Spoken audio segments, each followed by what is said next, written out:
un tātad šis depozīts tiek ieskaitīts izīrētāja atsevišķā kontā, nevis ko viņš lieto saviem norēķiniem, bet speciāli izveidotā kontā.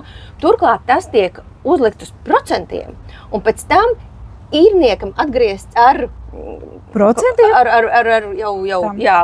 Šo vajag ieviest Latvijā. Tas tā, likās. Cerams, ka neizskaršu vāciski.